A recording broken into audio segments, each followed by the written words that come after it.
2nd Ezra, chapter 15, verse 1 and verse 11. Behold, speak thou in the ears of my people the words of prophecy, which I will put in thy mouth, saith the Lord. But I, the Lord, will bring them, the Israelites, with a mighty hand and a stretched out arm, and smite Egypt, that is spiritual Egypt and spiritual Sodom, with plagues as before, and will destroy all the land thereof. Live from our hurricane headquarters with real-time analysis from some of the nation's top meteorologists, this is Tracking the Tropics, powered by Bose Electric.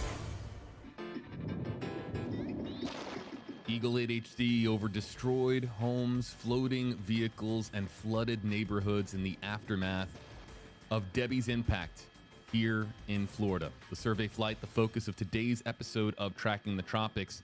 Debbie not done yet, but of course, tremendous concern here in the state of Florida. Let's bring in our entire team, of course, co-hosts of Tracking the Tropics, meteorologists Amanda Holly and Rebecca Barry joining us here in the Stream Center. And a friend of the program, Grant Skinner, WKRG meteorologist joining us from Mobile, Alabama, providing some perspective. And also, photojournalist Jim Hockett will be the voice in Eagle 8 HD, which is currently live over unincorporated Sarasota. And these images, Amanda, Rebecca, Grant, speak tremendous volumes as to the damage that is left behind. Tropical Storm Debbie was what dropped this as a tropical storm as it hit us just a couple of days ago. Then moving into Georgia, now into the Carolinas. We will be providing a forecast update a little bit later on in the program, but our focus right now is on this survey of the damage that has been widely reported on over the last 24 hours on WFLA News Channel 8 from concern both in terms of storm surge and the freshwater flooding, and we're seeing this come to fruition. Between 15 and 18 inches of rain fell in the area that we are seeing now, and obviously the sun is out, but there's just nowhere for that water to go. So significant flooding being reported there in many different parts of Sarasota and Manatee counties. It's interesting because the National National Hurricane Center came out and said we're going to focus on messaging for inland flooding this year for storms, and this is kind of a punctuation mark on that because this is what you can see, And I'm zooming in right now on radar just to kind of give you an idea of the area that we're looking at. The white bullseye that you see, that swath down from Osprey up through Lakewood Ranch in through Myakka Head. This is the area where we're seeing that 15 to 18 inches in a 36-hour time span. That is a short amount of time for 1.5 feet of rain to fall on the ground and then, not have anywhere to go. From right here, Jim, can you give us an updated location as to where you are? Yeah, this is right off of Fruitville Road in Sarasota. This is Cardinal Mooney High School. This is their football field. It is completely underwater. And I've never seen that happen before. That's very unusual. But we're going to check out this area over here right off of Fruitville Road. This is going to be west of where we were earlier. Picture, and look at the latest with Debbie. What do you got, Amanda? This is still a tropical storm and still has the potential to dump historic amounts of rain, correct? Yeah. So, on satellite picture, what you're looking at right now, it doesn't necessarily look that impressive, right? But under all of those clouds are a significant amount of rain, and that's just what's going on currently. So this is the 11 a.m. advisory, still technically a tropical storm. It's got 40-mile-per-hour winds. It's going to move out over the Atlantic again and probably maintain that tropical storm status here. We are talking about it, though. Look at this timeline. I know the little icons aren't adjusted, but it's not going to start to pull away until Friday. It is Tuesday. So all day today, Wednesday, Thursday, 3 days of rain that is going to be dumped in this area. And we are talking about the possibility of 2+ feet of rain in Charleston, all the way from Charleston up through Wilmington and just north of there in the Carolinas. And then as Rebecca was talking about earlier, it's a very mountainous region. So mountains help squeeze some of that moisture out as well. Yeah, unfortunately, with a lot of tropical systems, we've seen even more catastrophic flooding inland Carolinas than we've seen along the coastline there, between the mountains squeezing out more moisture, the fact that the water that falls on higher elevations drains very quickly down to the lower elevations, and that puts a lot of pressure on those lower elevations, and we see really, really fast, potentially catastrophic flooding. This is America's judgment. You see, while you were distracted by the Gentile Olympics and black celebrities there trying to entertain you, this is what's been going on in America. About 2 years ago, I did a video concerning the judgment upon the 13 colonies and westward, and why Kentucky was hit the hardest because of their slave history. And this has actually been proven to be true elsewhere, as you're going to see today. Remember, this is about prophecy. So these 13 colonies, these are the 13 colonies from Georgia to Massachusetts. And we see this is where it lines up with the current map of the United States of America. And here we see the beginnings of Hurricane Debby, which they downgraded to a tropical storm. And it happened upon the 13 colonies. You see it started right there off the coast. And then it went all the way up over the 13 colonies. And there's more, because it's not just here, not just the East Coast, but we also have earthquakes and fires out here on the West Coast. All right, in case you're just joining us here, just want to recap kind of what happened in Kern County just a little over an hour ago. About 9:09 was the first earthquake which struck down there. It was a magnitude 5.2 earthquake on the Richter scale there, centered about 20 miles south of Bakersfield. So kind of on the way to the Grapevine there in that area. And it wasn't just one, there were numerous ones. We had the main shock there at 9:09. And then after that, we had a 4.6, I believe. And then there was also a 4.1 as well. So two earthquakes over 4.0. Here's a map of Bakersfield right here, and then a little bit south, it's kind of out in open farmland there towards the what was the current lake bed out in that region there. Mettler, I believe, is over in this area here, and again, Taft over there. So you kind of get an idea of where these earthquakes were. Again, 12 aftershocks over 3.0, and then 2 extra ones over 4.0, and the main shock was a 5.2 magnitude earthquake. This area is not a stranger to earthquakes. There have been earthquakes in this region before, notably back in, I believe, 1952, in July of 1952, they had a 7.5 magnitude earthquake which struck there, and I think there was another one, a 7.3 as well, and it caused major damage in Bakersfield down there way back in 1952. So this area, again, can be prone to earthquakes, apparently. In this region tonight, we had a 5.2 magnitude earthquake. It was felt, obviously, in Bakersfield, and I heard some people felt it in Fresno. I got the shake alert notification on my phone, but I didn't feel it, so go figure. Earthquake!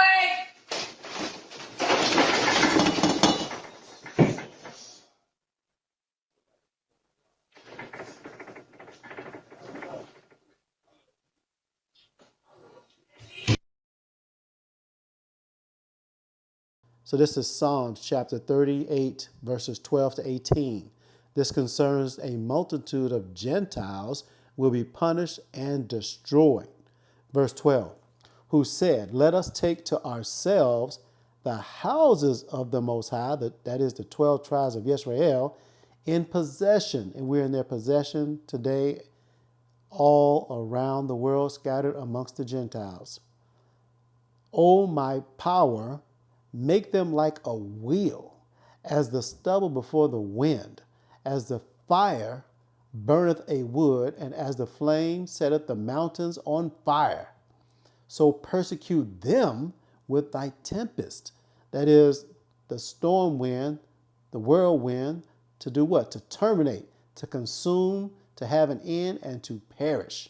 And make them afraid with thy storm, that is a hurricane, a storm or stormy, tempest or whirlwind.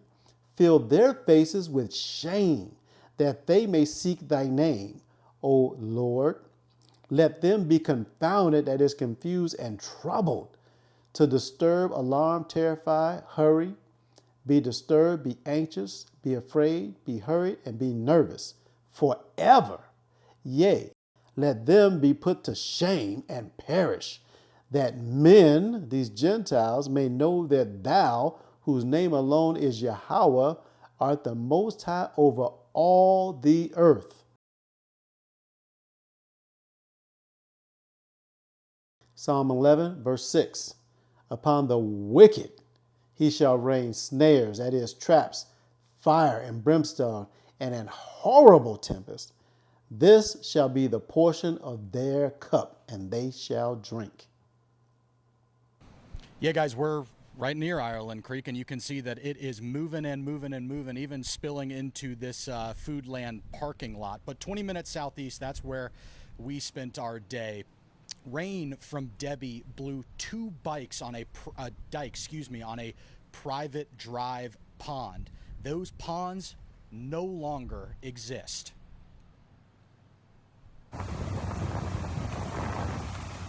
The pond that once was.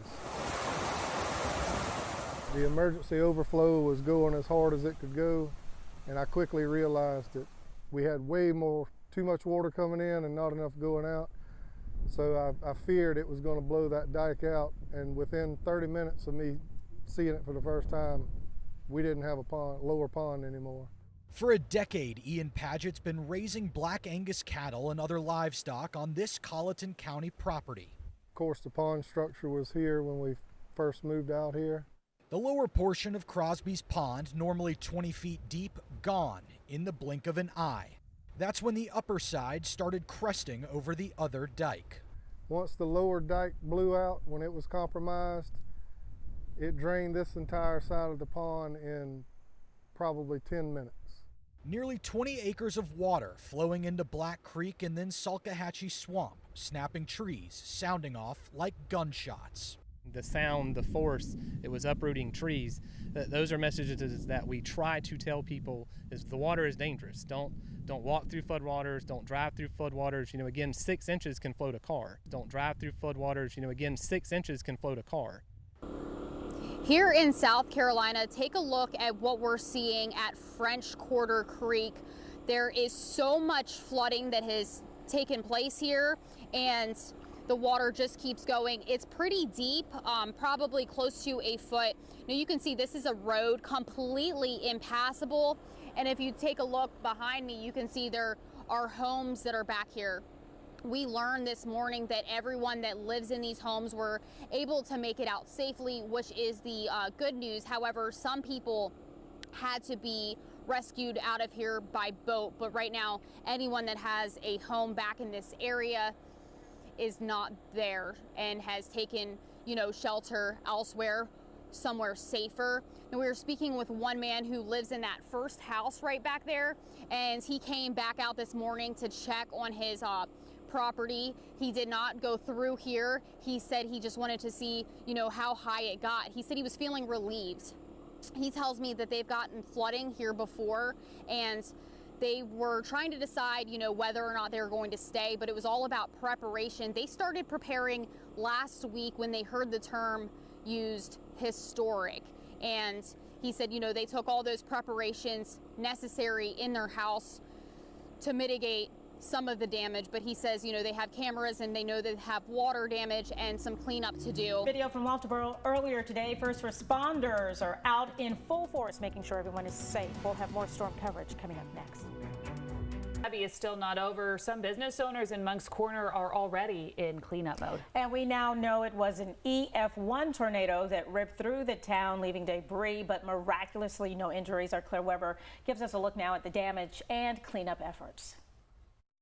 Moncks Corner is one of the areas in the Low Country hit hardest by Tropical Storm Debby so far. The National Weather Service confirmed a small tornado hit this area late Monday night. Picking up the pieces. We have physically never seen this kind of damage. That's what business owners off Highway 52 in Moncks Corner are doing after being hit by a tornado. True Auto security camera catching the exact moment on video. Probably have 10 to 12 cars damaged. Our sign is obviously gone, and then of course we have some miscellaneous debris that hit into our building. So, sustainable damage. We can manage it. It'll probably keep us down for about 2 or 3 days, but we'll be back up and ready to go. Just next door, the Arby's parking lot in complete disarray. All of the restaurant's windows were blown out, giving a clear look through the building. Chairs, tables, and glass now covering what was an empty parking lot. Still, people are grateful the outcome wasn't worse. Right down the road is a residential area, and after looking at that video in the tornado, I'm just thankful that it hit here and didn't hit the residents, because I think it could have been very bad. Tropical storm Debby is making its way up the East Coast this morning, drenching coastal cities in Georgia and South Carolina with record rain.